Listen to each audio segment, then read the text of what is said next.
Welcome to Blackwater D&D, where good friends tell better stories. This series, Balance, is a mini-series using the Powered by the Apocalypse system, Godkiller, which was created by Connie Chong and is now available at itch.io for purchase. This series is proudly sponsored by Hero Forge and Moonbeam. This tale takes us back, long before the end of the universe, to a time when we begin to explore and understand old divine wounds that run so very deep, and what happens when love is caught in the middle. This story encouraged us as creators to strive for genuine emotion and connection, relish the space we create at the table, and take big swings with the way we approach our narrative. For this story, your god, everyone else, and the thrum of the cradle is myself, M. Carlson, and my god killers are played by Gina Susanna and Yanis Wessels. As this game falls within a holy punk and dark fantasy genre, it may contain themes and depictions that are triggering for some listeners. Please take care of yourself and access safe support as you see fit. Content warnings for this episode include grief, loss, death of a parent, parent-child conflict, romance, heartbreak, threats of violence and persecution, systemic oppression, and corruption. So sit back and relax, heretics, and welcome to Godkiller, Balance. Episode 7, Remembering.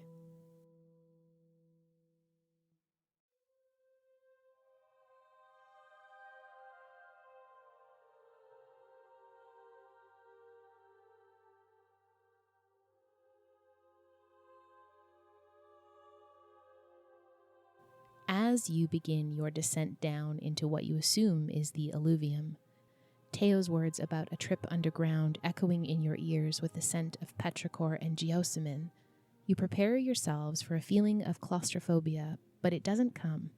It feels safe and comforting, despite the fact that it's very clear that nobody has been down or up these stairs in a long while. While you did bring your own light with you, thanks to Rake's torch, you see the sconces in the wall probably about 5 or 6 steps below where the light gets lost begin to alight slowly, with a small orange-yellow flame as you pass next to them. Your torch is infinitely brighter, providing a really nice illumination down here. You're not struggling to see at all, but the sconces would have given you some light adequately enough. Deeper and deeper you go, and it's rich with the smell of upturned earth, and the scent of peat hits your nose. It's a real cornucopia of smell, as if you're exposed to this untouched wilderness. You get hits of grass and seaweed and ocean and the petrichor after a fresh rain on hard-packed clay. The darkness seems to amplify your other senses.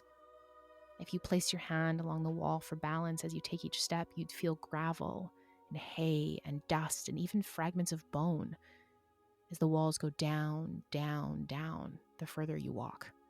Any worked stone that existed below your feet has now given way to dirt, and the temperature, you've noticed, has started to rise, more humid. A thin layer of sweat sticks to your skin, with wisps of hair attaching themselves to your face and the back of your neck. The dirt compresses under your shoes, and it gives a little more and more as you place one foot in front of the other. You finally, after about 15 minutes, make it to the bottom. You are well and truly below the chime, below the city at this point. This area feels undisturbed by human hands, though it's very clear that this place was made for someone, though for what purpose you're not yet sure. You come out into an open cavern, about 100 feet wide, 30 feet tall, and you can't judge its length. It just seems to go, and there's stalactites hanging from the ceiling. And in it you see 3 things. The first and biggest feature is a large pool of mud, which takes up most of the floor space of the area. It bubbles, and you see as the bubbles pop, it smells like potting soil. Nitrogen rich, slightly salty. Rake, you have a really keen eye for observation that as you stare at the mud, you see brief parts of faces and hands within the viscous liquid, but it is not threatening or terrifying like that of the tar of the flood that you're used to. It's not seeped with death or horror or the dread of what lies beneath. This feels like wandering outside in your bare feet each autumn after your father had turned over the soil in the small garden for harvest. It feels like the memories and histories of lives lived in times past. And surrounding it, you see spaced out unevenly anywhere between 60 to 100 statues. All of them are humanoid in shape, primarily. They're in various different poses and postures, different heights, different body sizes and types. Some of them have beginnings of carved features, but most are unworked and basically blank. And finally, not far from you, you see a person. They stand before one of the more intricately designed and carved statues. You see them pulling various tools in and out of a tool belt around their waist, all small items designed for sculpting fine detail, and taking a large hand and reaching down into the mud to add to some of the sculptures and discarding away some of the unused mud back into the pool if they'd carved it away. It's deliberate. Nothing is wasted, and you're instantly reminded of Teo's gracefulness, pouring tea. This is art. You are watching someone create. And Luis, can you tell us what this wonderful person looks like, what they're doing, and maybe a little bit about the sculpture you're working on right now? Yes.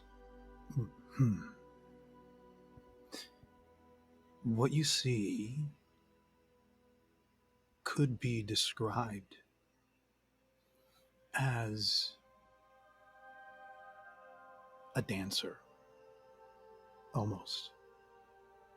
Someone who is fluid and connected and in their body and moves with a kind of grace. Everything is deliberate. The way that their arm glides through the air and their fingers make contact with the instrument that they've been using.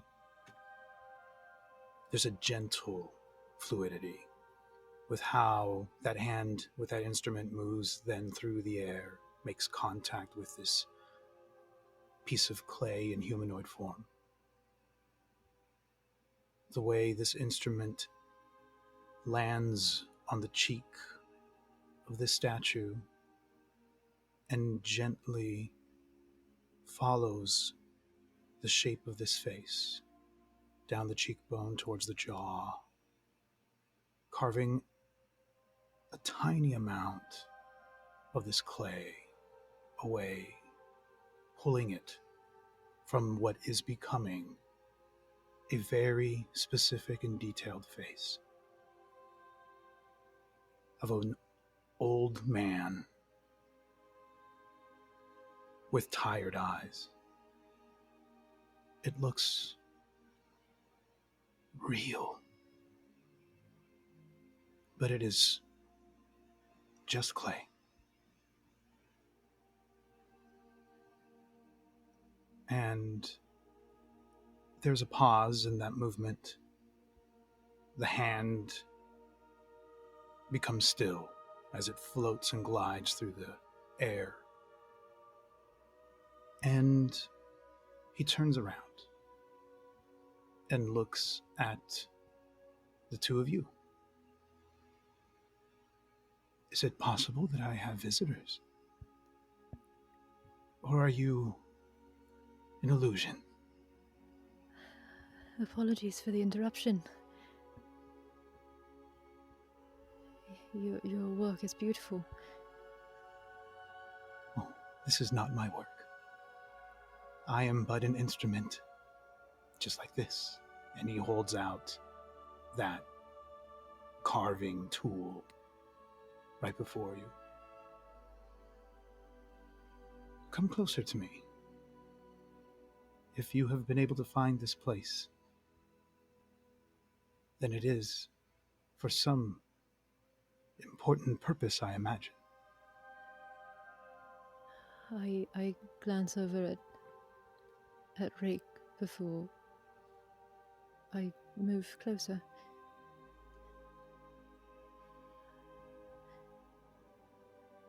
Do you know where you are? I think I half know where I am. We have a map to get here. And how about you? And he turns to you, Rake. We are in the Temple of Teo. That is the truth. You are here in the Hall of the Alluvium. Come closer. I must look upon your face, if I may. I think Rake approaches, and there was something about the way that they were working the sculpture, the way that they were making the clay into something more, that reminds him of his father, of the way anything can be done with a sense of art. And as he steps closer, Teo has sent us. Teo has sent you here. He has. When did you see them? We saw them not but an hour ago. And you see this figure's gaze drift away from looking deeply into your eyes and looking past you towards where you've entered. Has Teo not come with you? Unfortunately, they have not. What is your name? I am Rake. Rake. I see. And you? What is your name? I'm Eva. Is that your true name?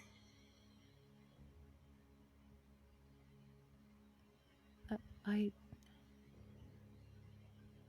believe so. Yes. Welcome. I am myself. Hello, Rake. Hello, Eva. And this person,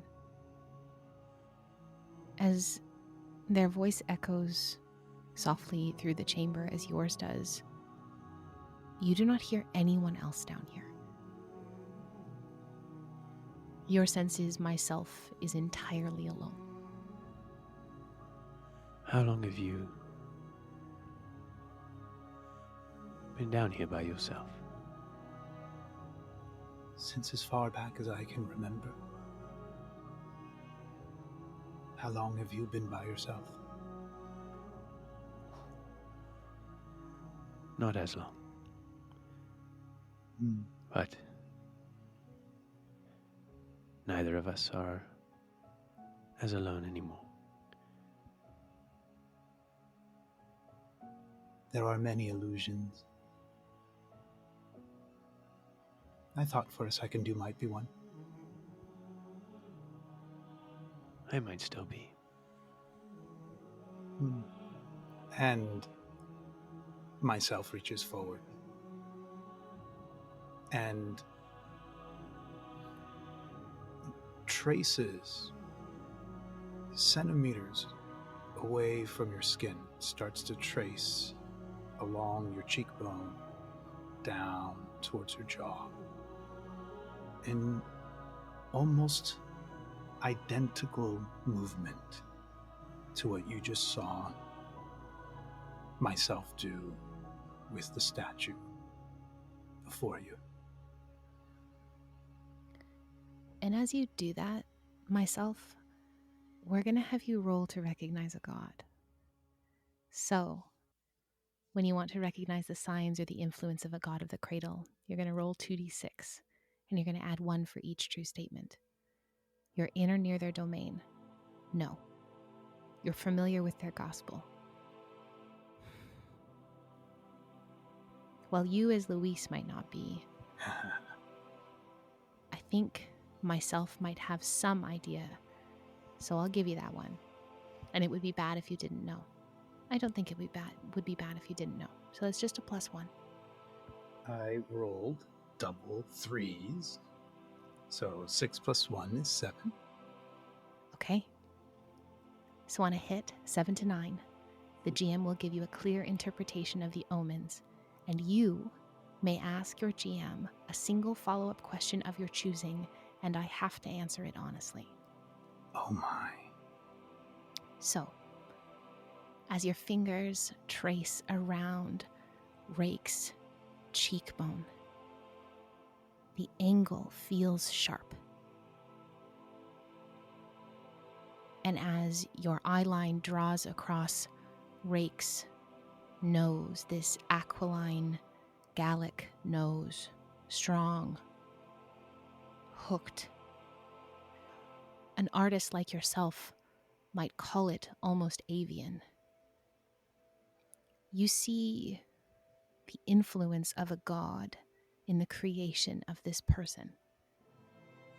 Your mind racks through the gods associated with avian features. Nixal, no. However, another settles for you. It's the hair. Black, like oil, but also like raven's feathers. You see the influence of the matron of vengeance, formerly the feathered mistress, on this individual. And you could see, based on feature, age, and maybe countenance, and the thrum of divinity that hovers literally centimeters under your fingers, that this individual is a godling, a child of a god.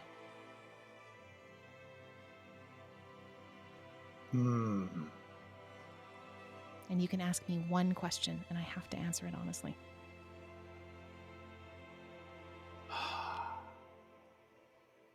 Okay. Myself stops in that moment as all of that information is starting to come to light. You'll see their eyes narrow. And he moves closer to you. You're almost face to face. My question is, can I tell if his father wanted him?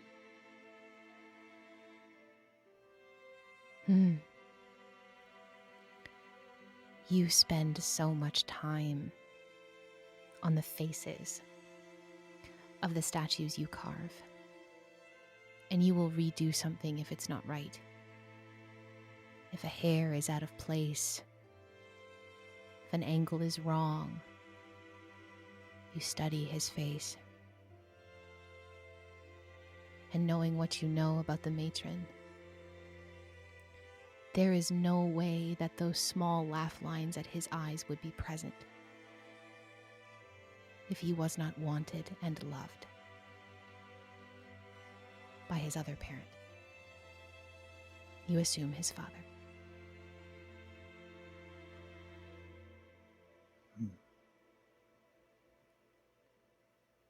Your face has a lot to say. Do you know how to read it for yourself? I found myself more recently. You have found yourself. And myself. I am here. And if his hands were still up in front of Rake's face, I I think there would be a moment where Ray closes his eyes and he reaches up and he takes that hand and he presses it to his cheek. And he, for a moment, he smells the earth on the fingertips, Mm-hmm. the calluses from the tools, and the look of someone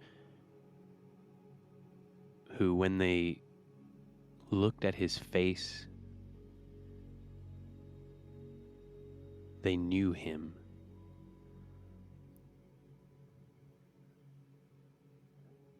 Thank you. For what?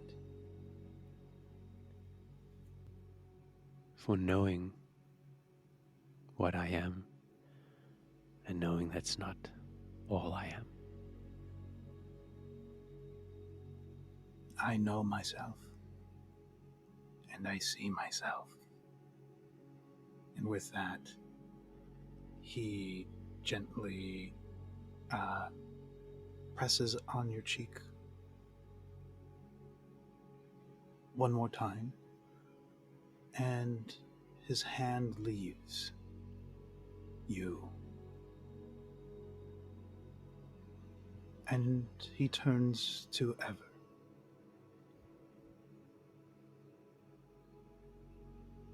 I know myself. I am myself. Who are you?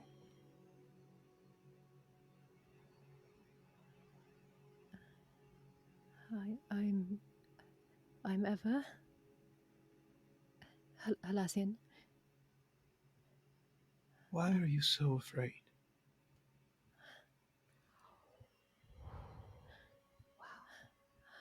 I'm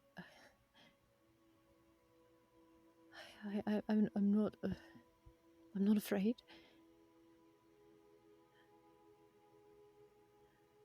I approach. Have you come here willingly? Yes. Of course. Have you come here blindly?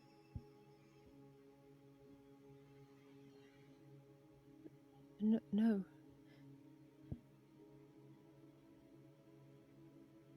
I know what I want. May I ask what that is?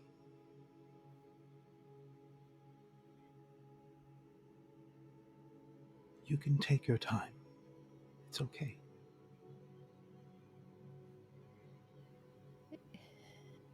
Guidance. Is that it? What I come here for? To you? Or more broadly? They are linked either way. Whatever is the one that you know to be the most true right now. Justice. Let us find that. And I take your hand and I lead you towards the mud pit. The second you touch her hand, I'm also going to have you roll to recognize a god. So, once more, when you want to recognize the signs or the influence of a god of the cradle, roll 2d6 and add 1 for each true statement. You're in or near their domain. No. You're familiar with their gospel. How long have you been around? Yes. Yes, you are familiar with their gospel, and it would be bad if you didn't know. I don't think so. So that's a +1. With the +1, it is a total of 5. Okay. This makes sense. So on a miss, 6 and below, the GM will tell you only the most common legends about them and nothing more. And you don't get to ask me that one question, which is a shame, but that's okay. So,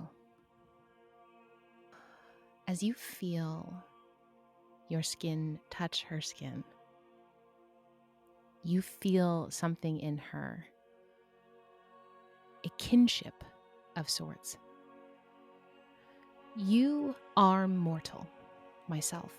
You are potentially the closest thing to a true being that Teo made when first creating humanity. Formed of the mud yourself, just like the original mortals that Teo created. You are a chosen mortal, the high priest of this god, but you are mortal nonetheless. When you touch her, you feel someone who has divinity running through her bones. Oh. It is like a live wire, a raw current. Divinity is sewn into the fabrics of the universe that make up who she is. Though she wasn't born with it. She didn't take it. She likely doesn't even know she has it. It was gifted to her. Oh. The last essence of a god. And I don't know which. You try to place it. And maybe that's why you missed. You try and figure out which god she has this power from. Was it a god who died recently? Instinctively, almost unknowingly, you flip her hand over and your eyes draw down to the dirt underneath her fingernails. Your hand runs across it. You are intimately familiar with every piece of earth, even though you might not have touched it. You can place it. Temiset. Temiset, the patron city of Tialia, goddess of the wilds and the maiden of the deep woods. You know Tialia is dead. She died just shy of 20 years ago. But somehow, some way, Ever holds the last shred of Tialia's divinity in her being, and she doesn't know. Oh my.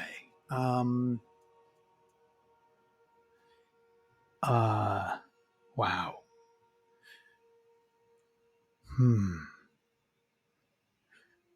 Upon taking your hand, Ever, myself freezes and looks you up and down, scanning your body from head to toe, as if carving your shape with their eyes. Eventually, his eyes land on your hand, and he takes up close to his eyes your fingers, your nails. How old are you, Ever? Are you 20? Are you younger? Are you older? I can't tell.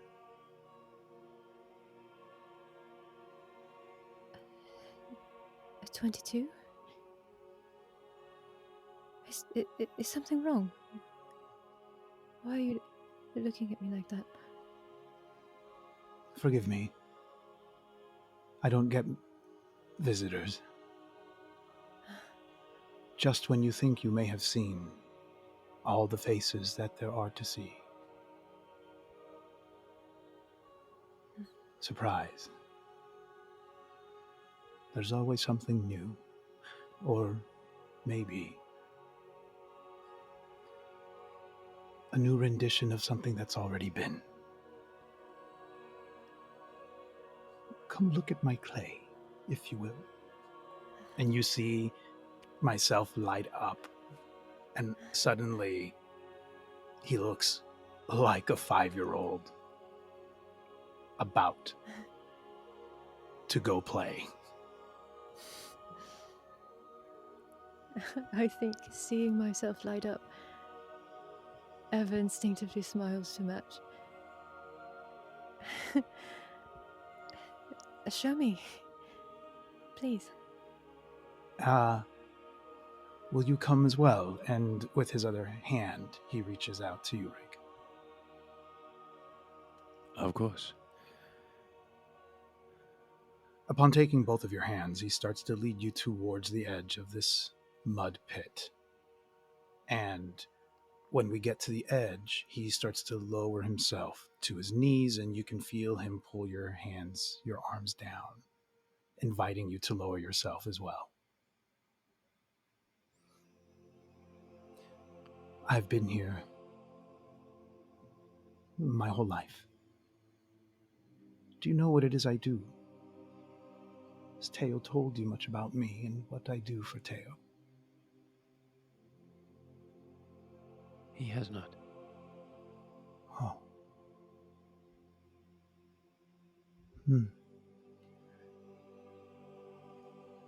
I suppose I know myself to be called the hand of humanity. This hand, or these hands, and he lets go of your hands and looks almost like as though he's pondering them. Looks at his own hands, and then very quickly grabs your hands again. And there's a tightness to it. What do you see when you look at the clay? Do the two of you look? Rake does. Yeah, I will too. Your immediate gut reaction, who are you looking for? Who are you looking for? Now, this is an important question. Mm-hmm. Because the way that it was phrased is, what do you see? Mm-hmm. And I've asked you, who are you looking for? Rake would look for two things. I think in that first moment, being asked, I think in that first moment, knowing the way that myself looked at Rake, and then watching him repeat that with Ever and seeing her.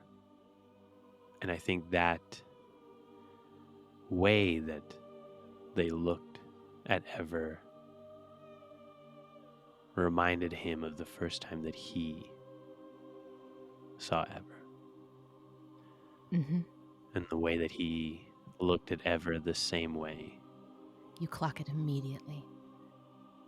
And when he asks, what do you see? The first thing he sees is Ever on the steps. The first time he beheld her. And the way the sun seemed to shine from her. And then he thinks more about myself and about the way that his hand felt on his face. And he thinks of his dad. Okay. As you stare into the clay, the wonder from myself almost palpable and infectious. I think there's a moment where you let yourself feel it. That wonder. And that memory of Ever just over 24 hours ago now. You see two things. Less distinct, a bit more amorphous. But as you stare in the clay, it is almost like you can see a younger version of her. Maybe 6 or 7 years old. It's a flash, it's brief. You see her face alight with joy. And then it's gone again. But when your thoughts move to your father, to Avisan, it is as if the clay in front of you can sense that, clock that, and respond to it. You see the clay in this kind of bubbling mass, non-Newtonian and viscous, start to pull itself together. You see a humanoid kind of shape begin to pull itself together in the clay about his height. You see some of the features. It doesn't hold together very long, but it could. And you make the connection. You see the statues on the bank. You see the tools. You understand what myself does. They see the figures in the mud. And he makes them. And he finds them. He, like Teo, finds the lost things. Ever, who are you looking for? I think the smell in here. You said it smells like earth, like Potting soil. potting soil. You can almost smell the cut of the nitrogen in it. And the richness of, that sweet smell of decay that comes from fertilizer, knowing that it will truly make something alive. There's two people that she thinks of when she smells that smell. And the first being Varric. That smell of damp earth with orange blossoms, sweet spice of fruit. How he'd shown her the groves, and how she taught him in her garden about her own flowers. That smell always makes her think of him. But along with that, the depth of that smell, she thinks of Davos. Of being home.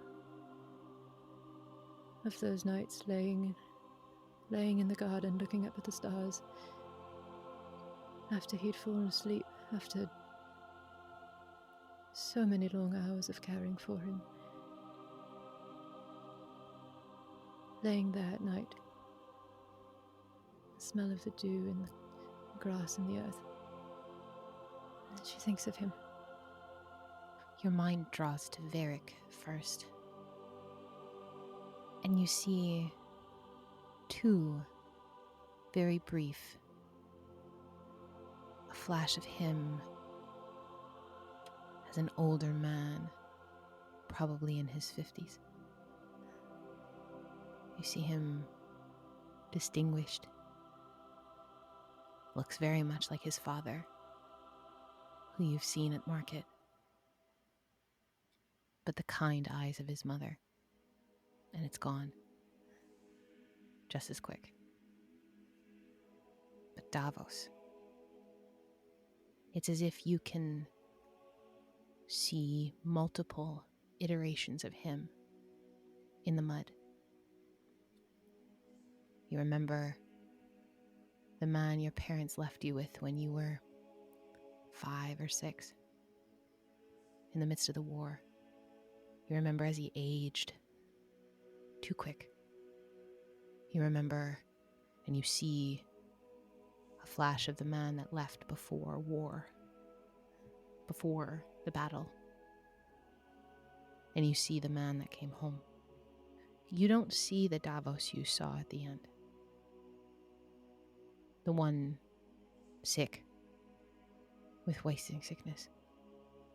And you put it together as well. This clay holds memory. It holds story of the people of the cradle. You both looked for individuals who are alive, and you both looked for individuals who are dead. The individuals that you looked for who are dead, you saw stronger and quicker than those who are alive. The cradle remembers, so that the stories of the people who are lost are never truly gone. And this is what myself has been doing. And as that dawns on you, you see myself, arms outstretched, and not yet faded images of those that you just remembered that have been lost. Not yet faded images of them remain in the clay.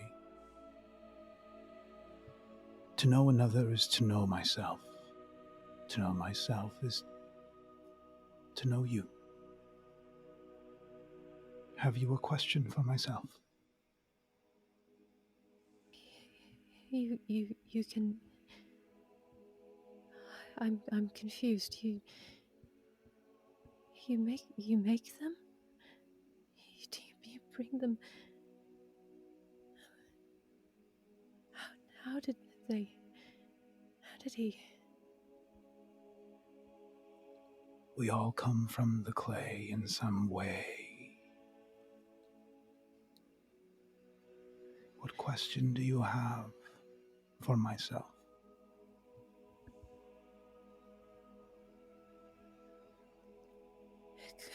Could I ever talk to him again?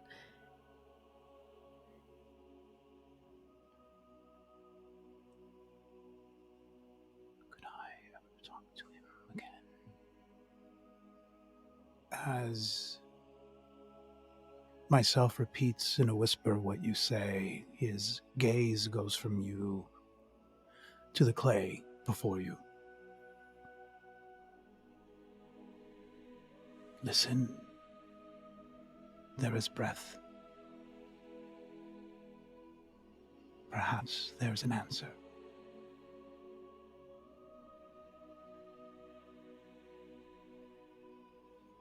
So as you look deeper, hearing what myself has said about asking questions,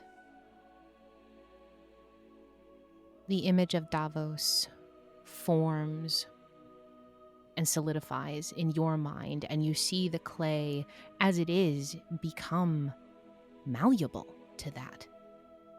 Take that image that is in your mind, start to begin to put the form of Davos together. And you feel like you could either speak or ask your questions directly to the mud itself, or you could use some of the mud and begin to sculpt so that you may speak. I'll let you choose. And what does he look like? Does it look like Davos? Christian, I will have you describe what Davos looks like. The version of Davos that you see is a character who is somewhat larger than life. The broad shoulders, sort of standing at a tall 6'1" stature. He's got this hair that's pulled back. Half of it's up in a bun, half of it sort of spills down messily over his shoulders. His beard. But I think the feature that's the most recognizable always about Davos is this grin that always splits his face. The eyes, I think, are searching. The grin is kind of faltering in his brow furrows. Hands are large, calloused, I think, even with the mud that you can see. It looks like this is someone who spent their life digging through plants, mud, and water. Just a bear of a human being.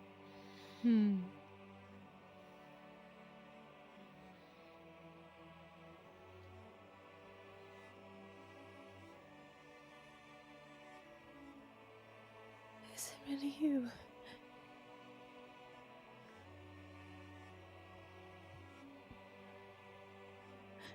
It's me.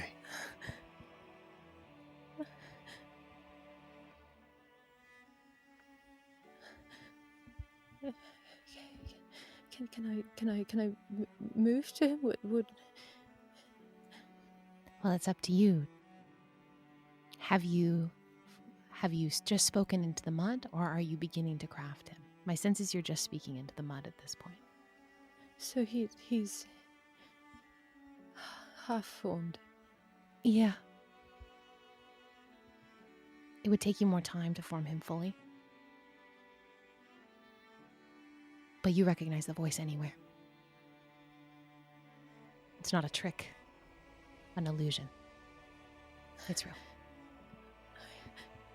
I turn to myself.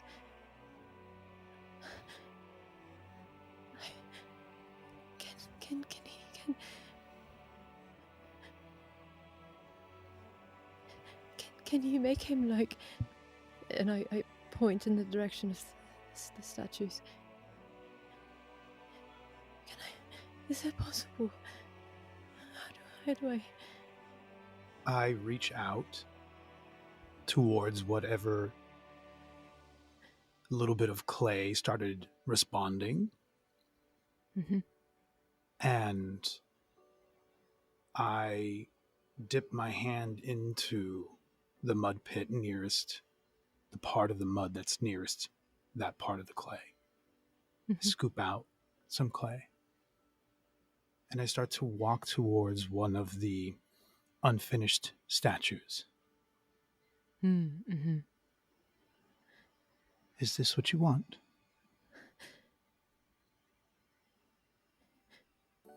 Come with me then.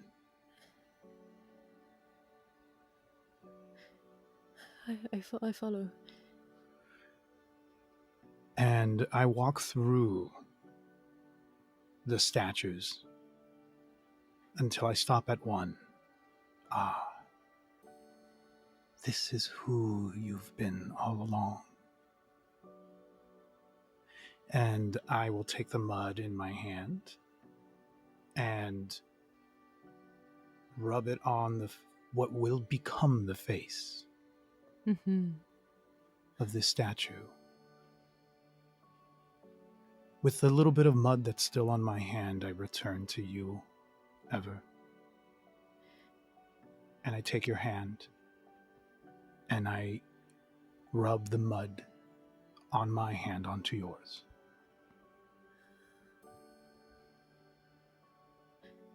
However it is that you know them.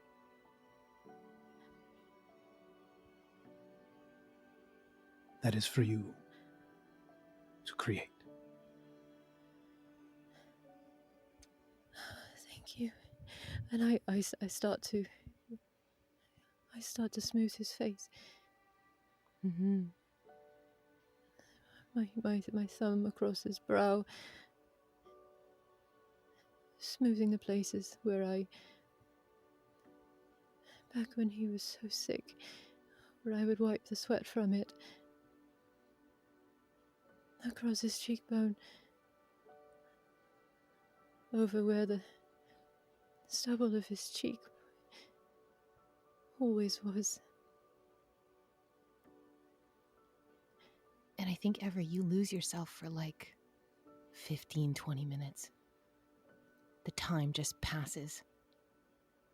You don't say anything because you know if you ask another question, that will be part of it. It's as if your hands do the work for you. You don't sculpt with your eyes, you sculpt with your heart.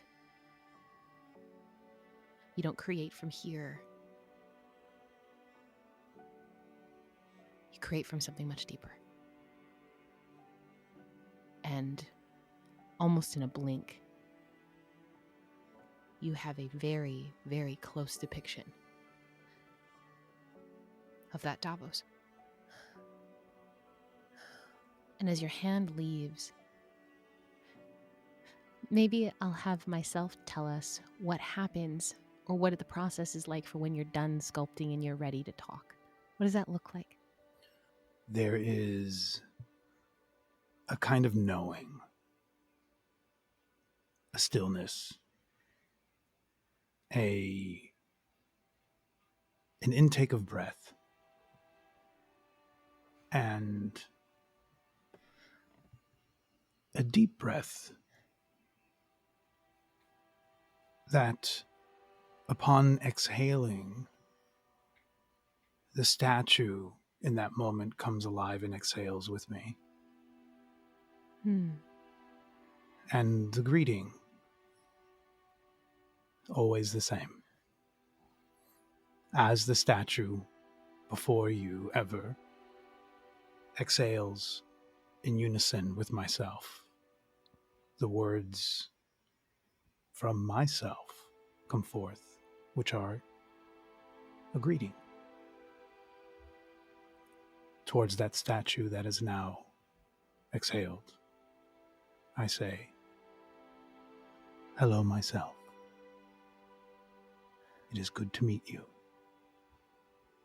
And I step back. I just stand there for a moment,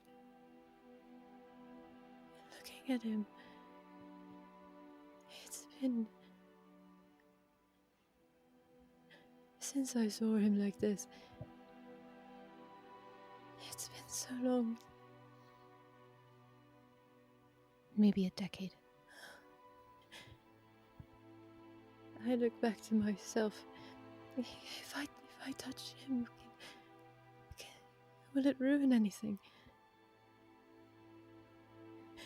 Can he move?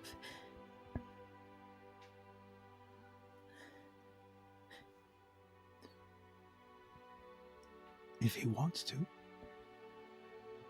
I look back to Davos and I instantly move in to hug him, and I wrap my arms around him, hoping.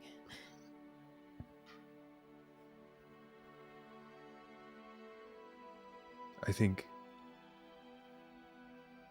you feel that same warmth. And I think slowly you feel very familiar arms move to pull you into a hug. She instantly starts crying.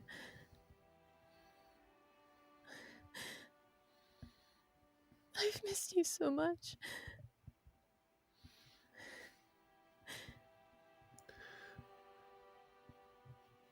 I've missed you too.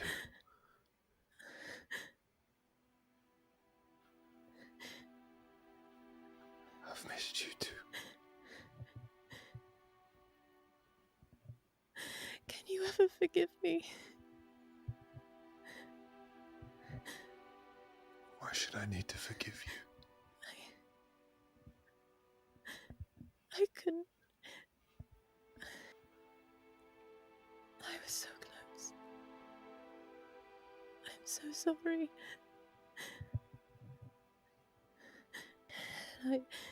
I pull back enough to look at you in the eyes. I'm going to make it right. I think his brow is deeply furrowed, as it often was when he would think. I think if he can, he'll move his hands to your shoulders to sort of move you so that you're looking squarely into his eyes. And he'll say, there's nothing to make right.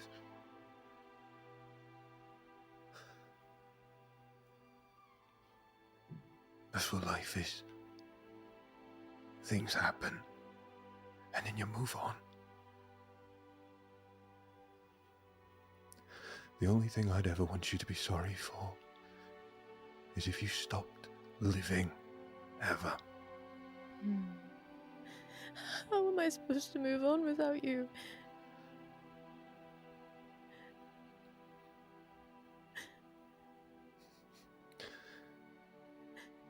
I'm honored that you think that highly of me. But the truth is, you were going to be ever whether I was there or not. I want you to keep being ever.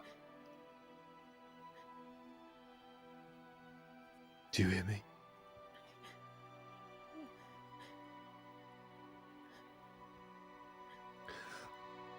I loved you because you were ever. I did not die hoping you would chase my ghost forever. Mm-hmm.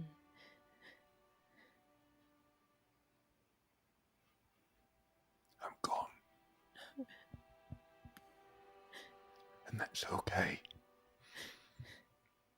You're here. And that's okay. But I don't want to be here without you.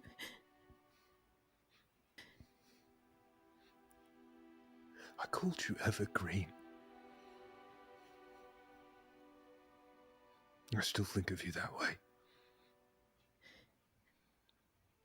And I think in some ways that was not fair to you. I think evergreens are the loneliest trees. They watch everyone die. And there they stand. Silent sentinels watching.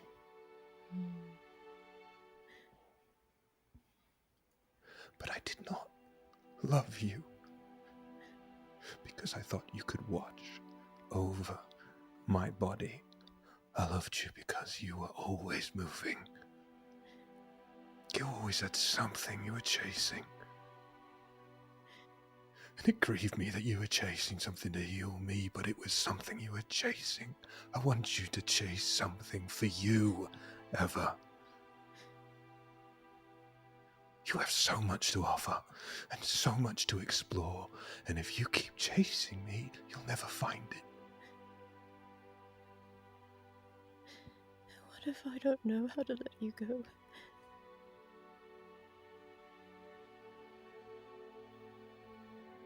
I don't think anybody ever truly lets anyone go forever. That's just love. There's nothing you can do about that.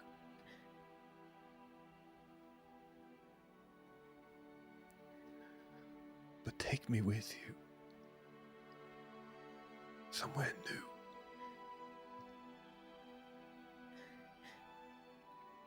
Don't you want to see something new?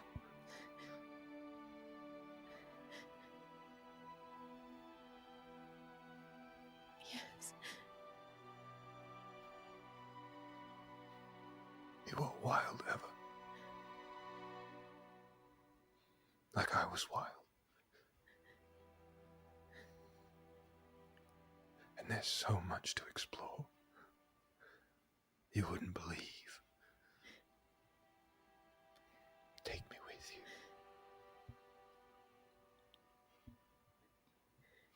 you. Myself, as you see the two of them converse, you see your hands instinctively take a piece of mud, a piece of clay, and start shaping it into a bear. And it feels like Davos. You don't know this man, but a bear feels like him.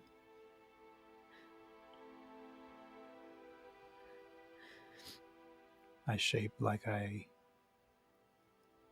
dancer in the wind.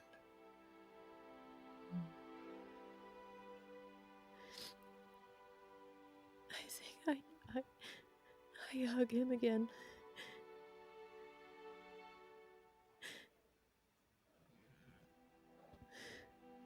He pulls you in really close, really tight. Not just matching your hug, but sort of overwhelming you with one. Pulling you in real close like he would when you would get overly worked up about something you couldn't figure out. He puts his chin on top of your head for a second. And then he moves his head down so that his mouth is next to your ear and he says,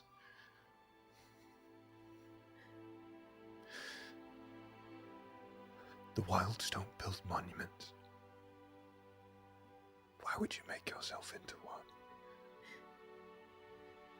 You don't have to. You grow. I shouldn't have been an end for you. I wanted to be a beginning. You have been. You are. You always will be.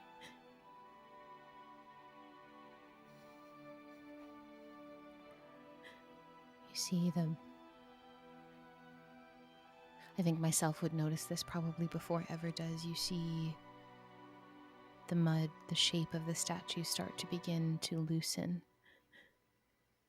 You know it's coming close to the end of how long this usually lasts.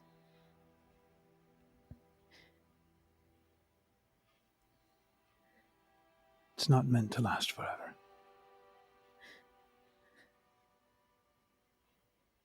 Nothing is. But that's the best part, isn't it? I hold him even tighter and I just say,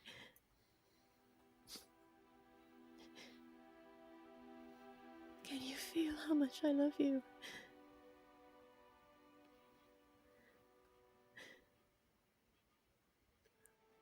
Always, Ever. I have always felt how much you love me.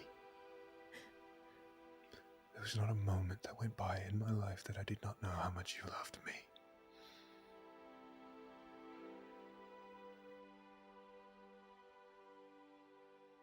And as he says those last words, you begin to feel the grip on you loosen. No. As the shaped clay begins to recede and almost blank itself slowly. As that happens, I step away from Ever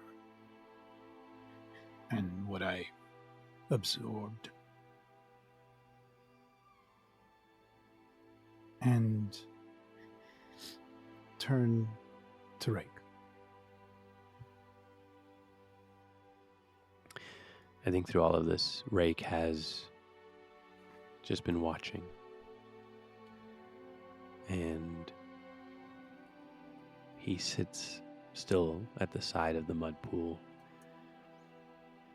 And I think, realizing it's his turn, he's going to stand. And he's going to use he's going to wield the power. Mm-hmm. And what he's going to do is he's going to create a block of clay, approximately 6 feet tall, about a meter by meter, sort of a rectangle of clay. And you watch him put his hands in his pockets. And when he draws them out, they're sharp, like the talons of a bird. His art is not one of adding clay. His art is an art of taking. And you watch him start to move. And he has always been lithe and dexterous. And it mirrors myself in the sense that it appears a dance as he starts cutting away at the clay to reveal a shape inside. And it is a dance of loss and sadness, but also of love. And as he works, the rough shape of a man starts to appear as he carves his father from this block of clay. Incredible. Rake, you shape and you take away, you subtract, and you create this depiction of Avisan, your father. And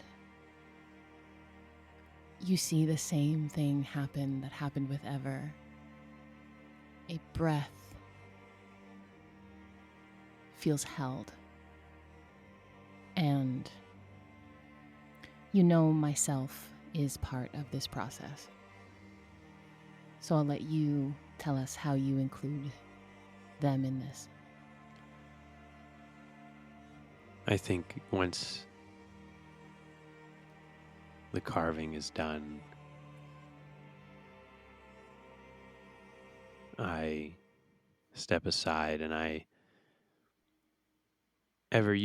you've known Rake now for a little bit, and myself, you have a pretty good measure of him.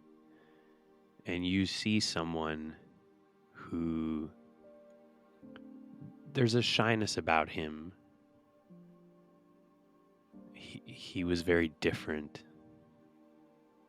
the last time he saw his father. And there's a moment where he acutely becomes aware of the fact that he looks scared to show his father who he is now. And he takes the gloves off and he tries to make himself look less hard. The carefully cultivated image of someone who always looked to be ready to intimidate, he tries to soften that. And then he looks to myself. If you please. Myself moves towards the sculpted clay and takes in deeply a breath. And as he exhales, the sculpture exhales as well and comes alive. Ah, hello, myself. It is nice to meet you. And I step back. Rake would look at his father and he would, hello? You would see Avisan smile wide. Hello. And you would see his whole body move as if to take a step to embrace you, his arms wide, realizing he can't move. And Rake would fold into that hug. I've missed you.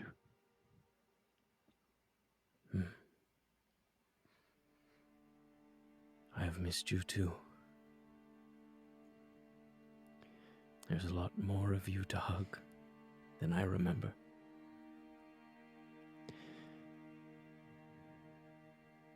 I'm still working on the forgiveness part.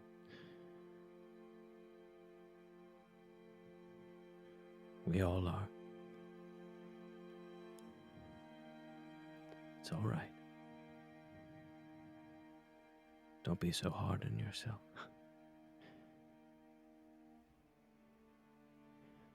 That's the person I'm having the hardest time forgiving. But I want you to know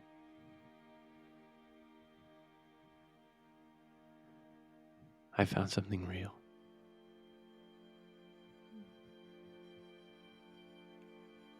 Good. Hang on to it.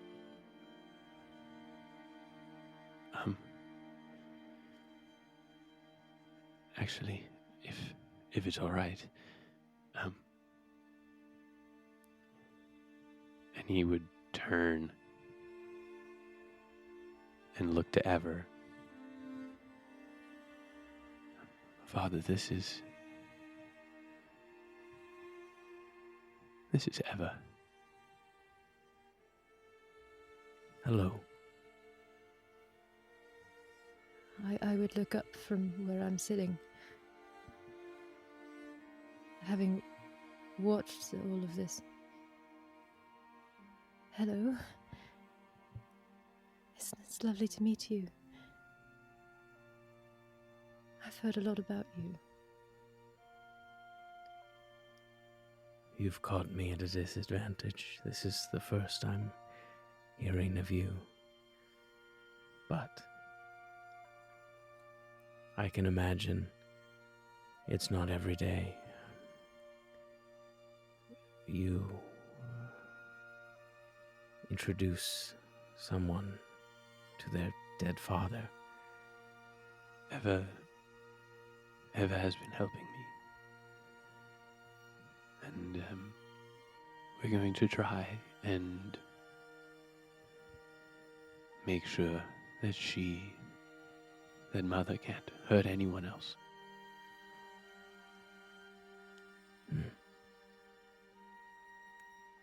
I'm proud of you.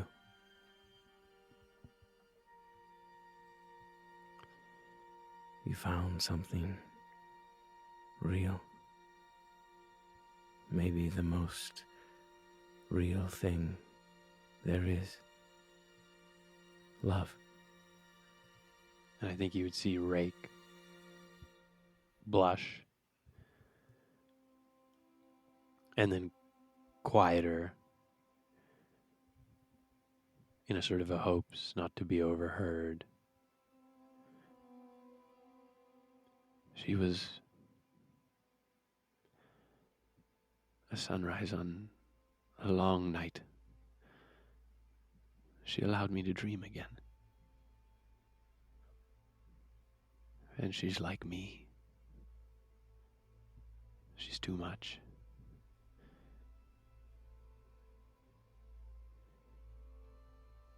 Perhaps you've met your match. He smiles wide as his form begins to turn back to clay. I love you. He's already clay. I think as Rake, as your what was your father returns to clay, you see myself move towards the pile that Ever you had been speaking to, and with one hand scoops up a handful of that clay, and then from there myself moves to the pile that was what Rake was speaking to. With my other hand, I scoop up some of that clay.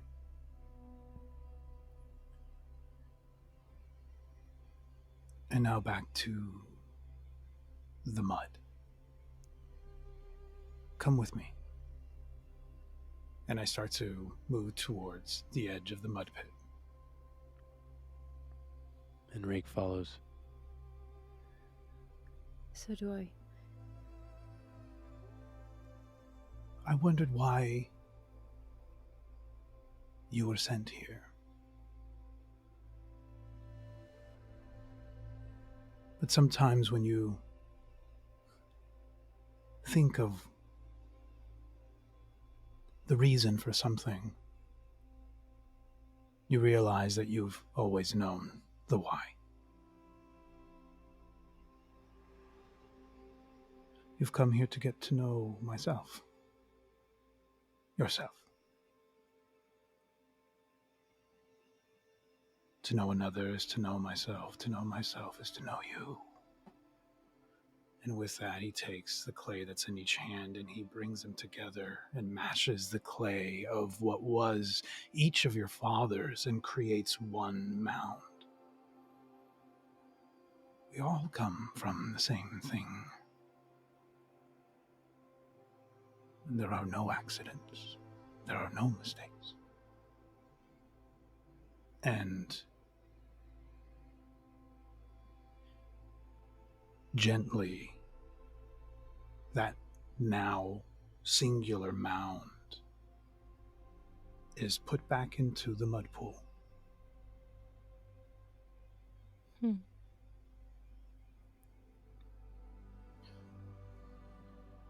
Myself will turn to look at the two of you. Where are you looking when that happens?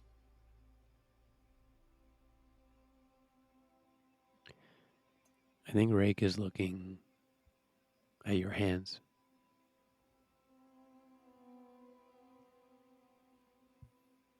I would be following wherever the clay went. I guess my last glimpse of him.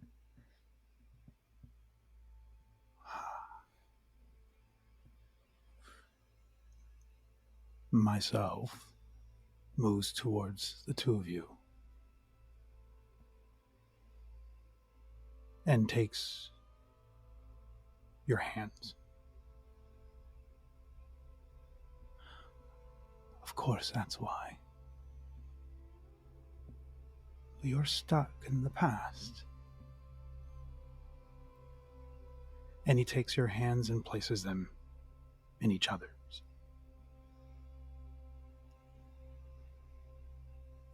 Look at yourself. Look at what's in front of you.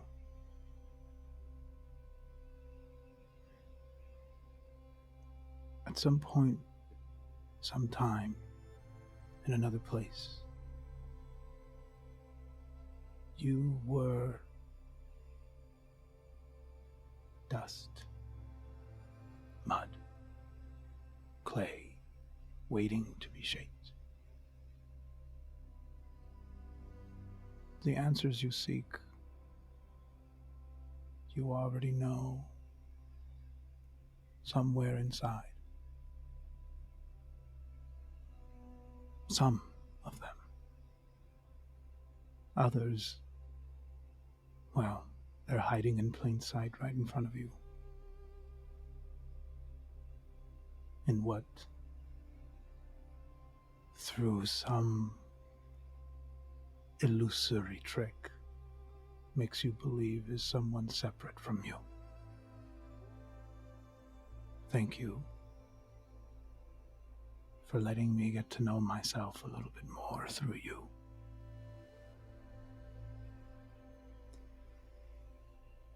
And myself steps away and turns towards the mud pit and starts to walk into it. Oh, wow. Luis, this is an above board question for something we talked about. Are you returning to it? Like permanently? Or is this a temporary thing? He wades into the pit, and as he gets deeper in,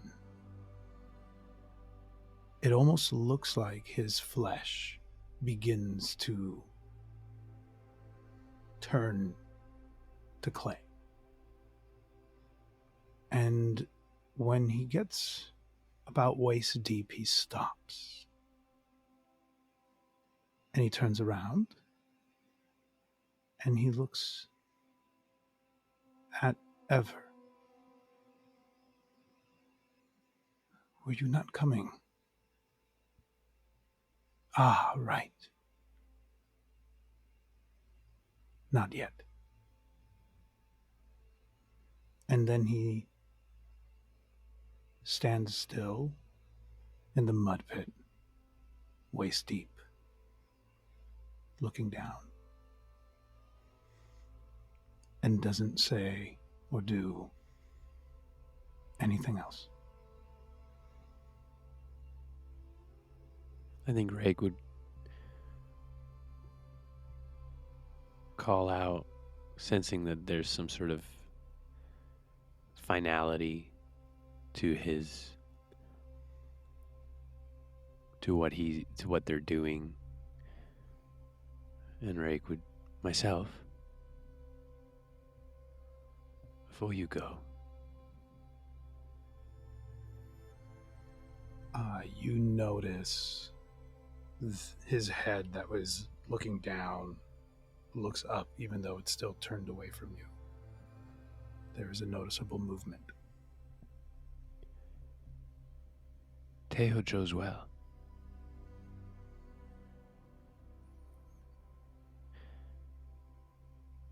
Ooh. Stiffly, slowly, he turns around, twisting his torso a little bit so that his head can turn to look upon you both. Taking some time, he looks you each up and down as if sculpting you with his eyes once again. And he says, "They've all chosen well, haven't they?"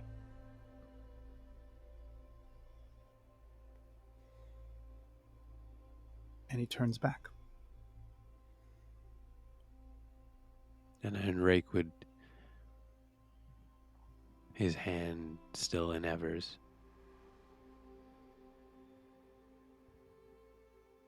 look to her, and without saying a word, give her a little tug towards the stairs.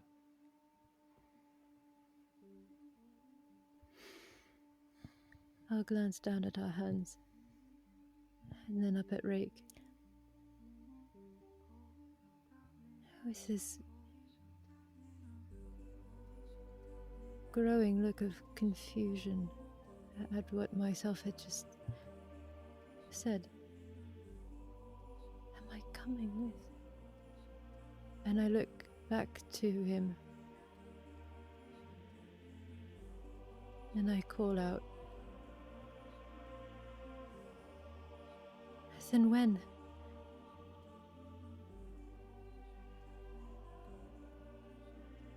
The answer to that is not something I have. Or rather, if I do have it, I have it through you. And how will I know when it's time? Where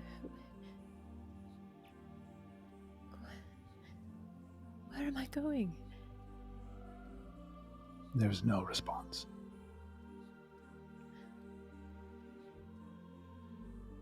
Even though myself's tone hasn't really changed, you hear the sound of finality. You remember Teo saying that their hand focused on the wrong things. You wonder what is wrong, what is missing. If you're looking for more from the hand of humanity, it won't be today. Not now. What would you like to do? Ever, we should find some way to talk and rest. Right. And my hand is still in Rake's hand, and I squeeze it. And I look at him. And I open my mouth to say something more, and this isn't the time. And I just shake my head just slightly. Let's find some place. You said you had a place we could go. Yes, I can take us there now. And I, hand still in Evers, lead her up the stairs. Okay. You make the slow trek back up towards the surface, hand in hand. Feels longer coming up than it did going down. Less anticipation about what you were going to find, and heavier with what you've experienced down below. As you get to the top of the stairs and you broach it, the door depresses inward and rolls to that side, the stone grinding again on stone once more. And with the light left in the day, it streams inward. You squint your eyes to adjust after having been solely in torch or candlelight for the last few hours stepping out. The door rolls closed behind you, and it seals the hand of humanity, myself, down in their temple once more. You said you had somewhere to go. Where would you like to go? Rake would have had spots all over glass to lay low or hide out in case something went wrong. And he leads Ever to one of those. Okay. The one that you recall is probably the most well-suited for more than one person is the attic over the bookshop that you mentioned before when you were attempting to leave the Wayfarer's lamp. And I think that's where we head now. Okay. So you begin to orient yourself in that direction, and as you go to leave the center square that surrounds the chime, you see a large number of people moving towards one of the other sides. You assume one of the other temples. There seems to be like a buzz moving through the crowd. You see people of all walks congregating together, craning their necks in hopes to see something. You see people pushing through, trying to make space for themselves as they move collectively towards and around the base of the chime. People are leaving their stalls and carts and wandering over to whatever seems to be happening. What would you like to do? Should we see what it is? Does this look like something? As I'm not particularly familiar with glass. Does this seem like something where people are agitated, or is this more like a gathering of people, like they might be looking at something entertaining? Would you like to feel someone or something I would out? love to. Okay. So, when you want to try to feel out a person, place, or thing, say what you want clarity about and answer one. The GM will give you the clarity you seek as the answer the other. So, the two questions are, what feels welcoming on the surface? And the other is, what feels dark or unnerving as I peer deeper? I think what feels welcoming on the surface is, one, we'd been underground for a number of hours now, and being back out in the sunlight and around bustling of people feels as comforting as it was down there. This feels normal, and I think there is a comforting presence of having Rake's hand in mine that also feels welcoming in this moment. Okay. So, what feels dark or unnerving as you peer deeper?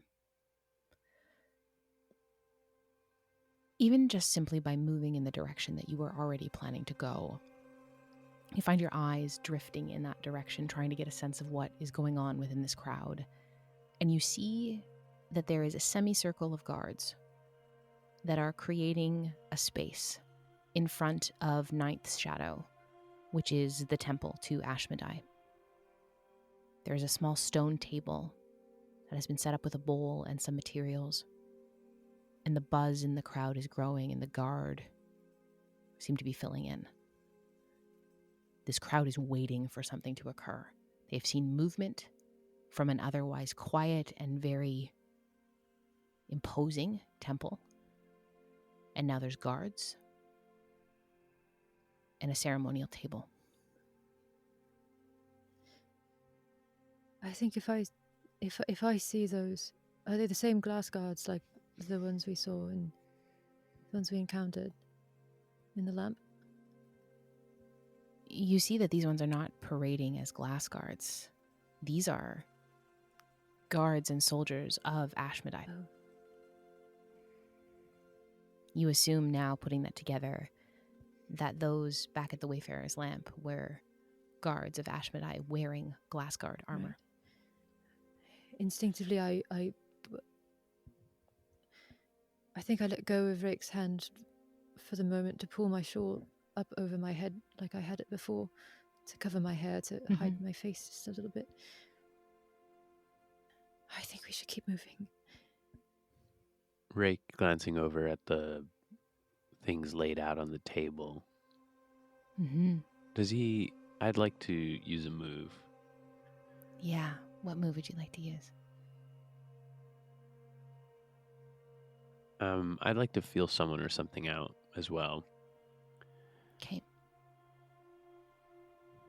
I think Rake will nod in agreement with Ever. And as we're moving past, I will lean in to one of the, not the guards, but one of the people gathering. Mm-hmm.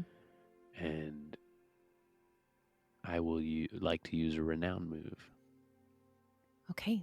Which move would you like to use? I would like to use a vagabond move. Okay. So when you've killed or spared more than one god, you can ask one of the following once per session. The questions are, what aren't they telling me? What god has a hold on them? Or what do they know of me or my deeds? And I think he would lean in and say, what's going on here? What are they preparing for?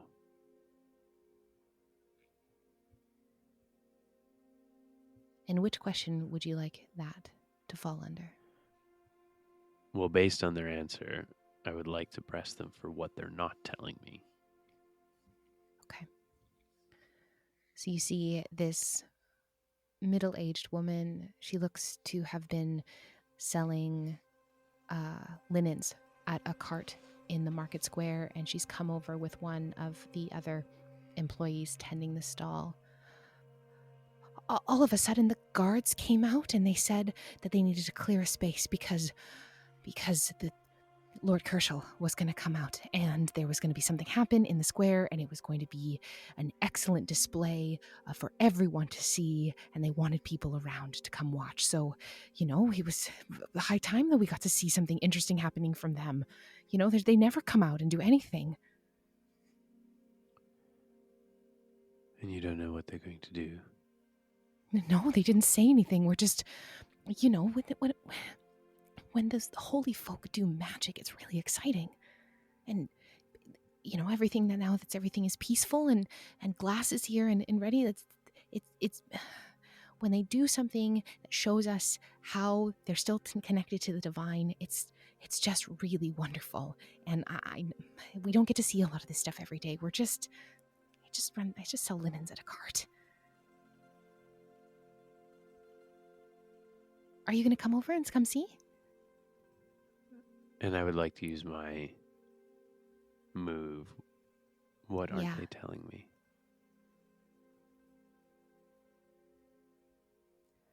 Now I'm going to ask you a question for clarification here. Are you speaking about this woman particularly, or are you talking about this situation itself?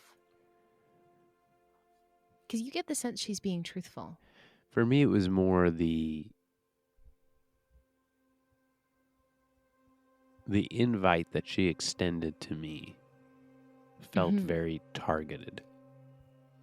Okay. The fact that this stranger shared this information, but then also coaxed me to join, felt as though there might be some sort of other motive to them wanting me to approach. Okay. So I think what she's not telling you is less about what information she actually has, but that you get the sense in this moment that her motives are not truly her own entirely, and that's not her fault. You look through the crowd and you see that and you feel it yourself as well. There is a desire for your feet to start moving in that direction. There's part of you that wants to see what's happening. You feel yourself, even as she's walking, you're walking alongside her in that direction. And Ever's hand is in yours, and you both are walking in that direction. It's clear that something important is happening. And the guards are keeping the people from the table, correct? Yes, there is a semicircle around the front steps of Ninth's Shadow, and they are leaving the front steps of the temple open so that if the doors opened, someone could leave or someone could go inside.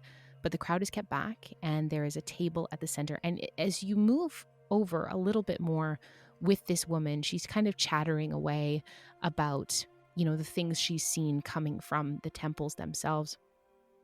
Whether that's processions of priestesses coming out, or augurs or weavers doing magic or readings outside of the temple to Alcea. You see that there is a bowl on the table, a stone bowl next to it. Eva, something feels wrong. Ashmedai came for us this morning. And now this. Ever, as you start scanning the crowd, you have now learned to recognize what the soldiers of Ashmedai look like, but you also see a number of soldiers wearing bright chrome armor. It's almost reflective, like a mirror. Blue and white plumes on their helmets, and you see the insignia of a lantern with stars cut into it, emblazoned on their breastplates. And do I recognize them? The insignia? I think it would be hard not to recognize the insignia of Halanea. She is the most prominent god amongst the entire cradle. It's interesting to see soldiers of Ashmedai and warriors of Halanea in the same place. The light and the dark together. And I nudge Rake and glance over in the direction of those warriors. And Halanea's too. Whatever they're about to do, something's telling me to stop it. As you stand here in the crowd, you hear the guard standing on the steps. Rake, you're taller so you can see. This guard at the top steps of the temple takes the bottom of his glaive and hits the stone step 3 times. The sound rings louder than it should, and the crowd falls silent. Attention immediately shifted forward to this guard, and you hear him call out, "Announcing His Excellency Lord Avarice Kersel, the Scion of Perdition, High Priest of Ashmedai, and he who kneels only to the cloven hoof."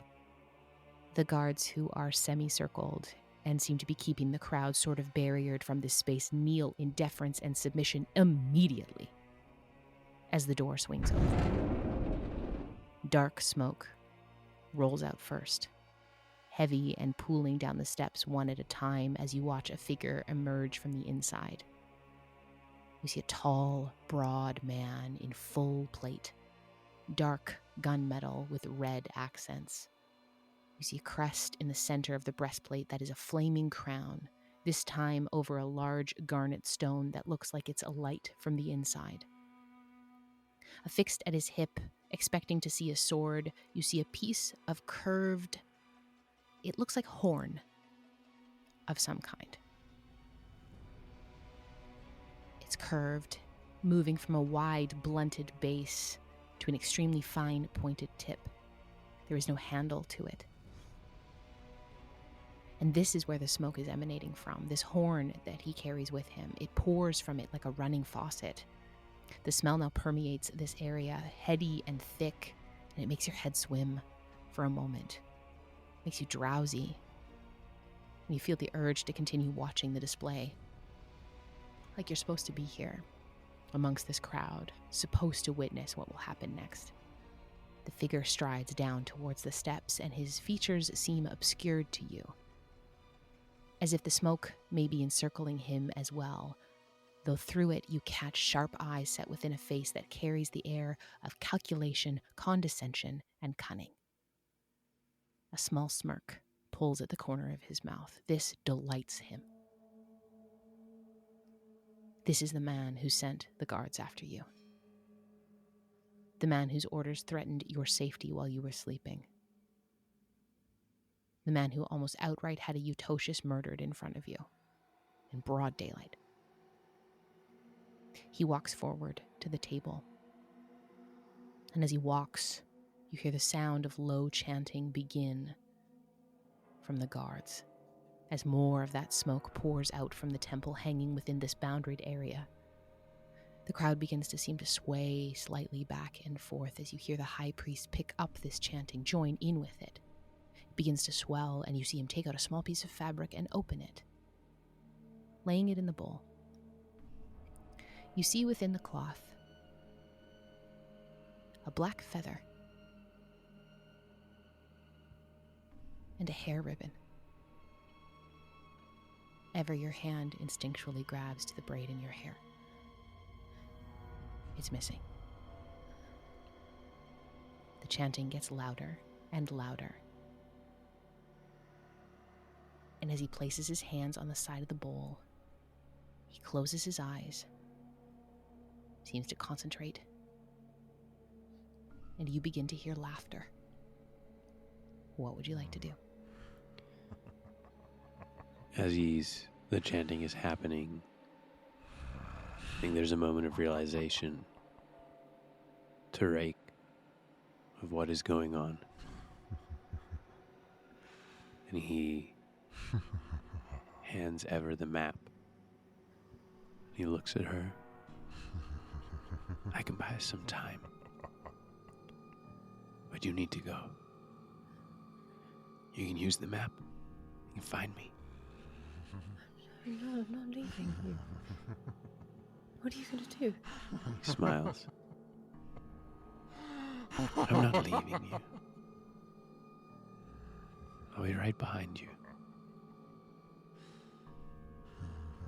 And he hands you the map and the dagger. Go. I take the knife from her. She hands me the knife. I take it, but I don't move. Ever, as you feel the knife hit your hand, something is different.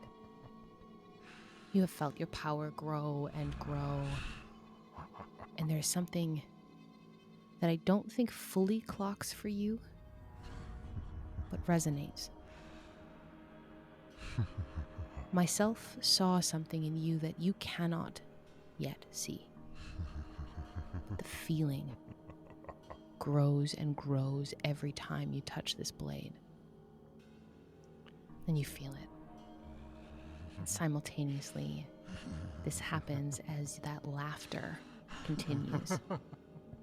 It starts low, and it chills you to the bone, and it begins to rise alongside the chanting.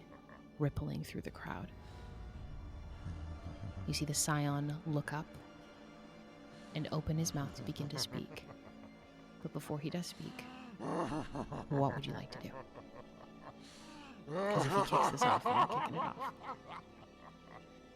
Whenever gets that knife in her hand and feels the power of it and the change in it, how she feels when she's holding it. I think, Reiki, you see that change in her again. It's like a calm coming over her. She's a bit more steady, more sure of herself. Her eyes are just a little bit darker, and she looks at you. I'm not leaving.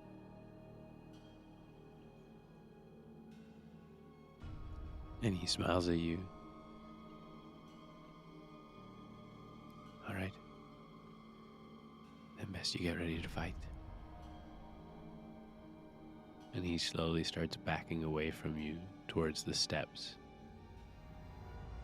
And he grins. And you see there is a confidence in the way that he moves. This is something he knows how to do. And he turns and he starts laughing.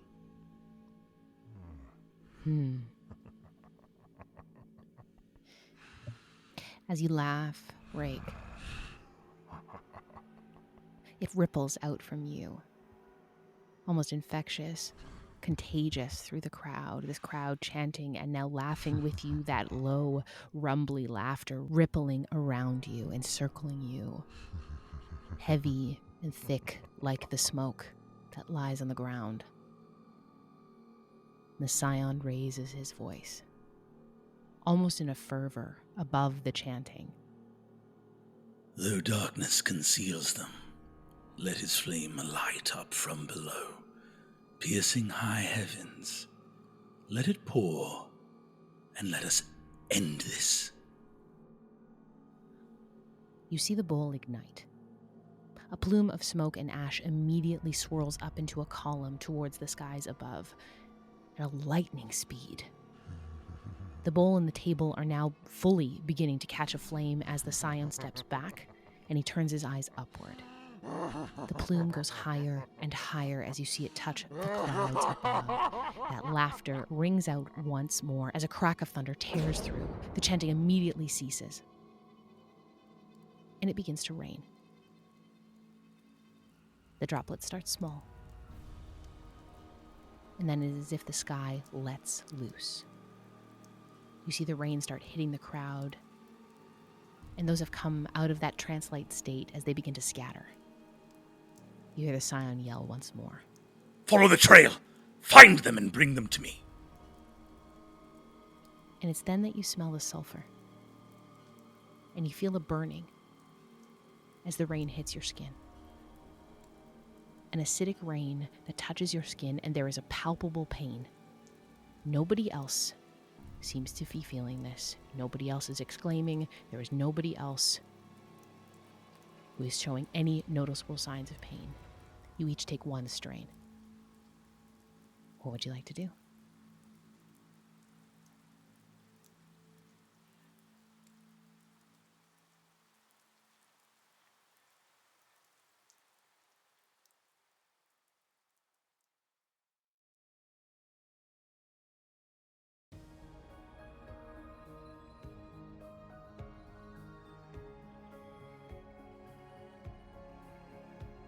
Godkiller Balance is performed by M. Carlson, Gina Susanna, and Yanis Vessels. The voice of Davos Halassian is Christian Carlson. The voice of Avasan Utocious is Tim Carlson. The voice of Ashmedai is Cody Heath. The voice of Avarice Kershal, the Scion of Perdition, is Brennan Lee Mulligan. This season's dramaturge is Tim Carlson. Special thanks to our campaign artist Mishi, who you can find at MishiArt on Twitter. Our main theme for this episode, Light and Dark, was composed by Sean McRoberts. Character and location leitmotifs composed by Cy Rutherford of Sounds of Adventure. Music and effects by Epidemic Sound. For more stories, come follow us everywhere at Blackwater D&D, and make sure to check out our main campaign on Monday night at 8 p.m. Pacific at twitch.tv/BlackwaterD&D.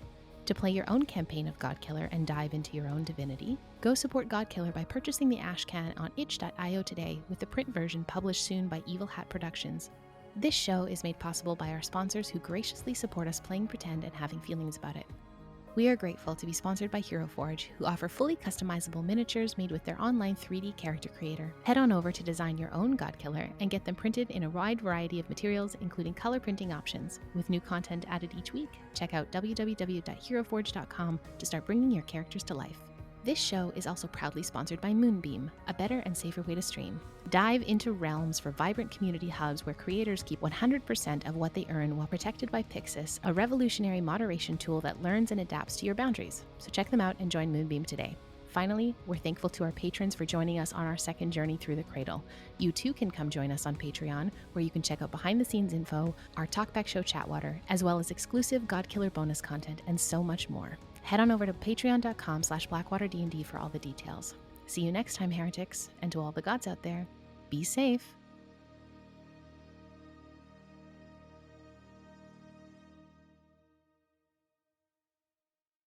Just a casual, non-emotional, very stoic session. This is so normal for me. This is like I want this to be normal for me. Yeah. This is perfect. This is great. It's very cool. It's very hypnotic and like easy to be absorbed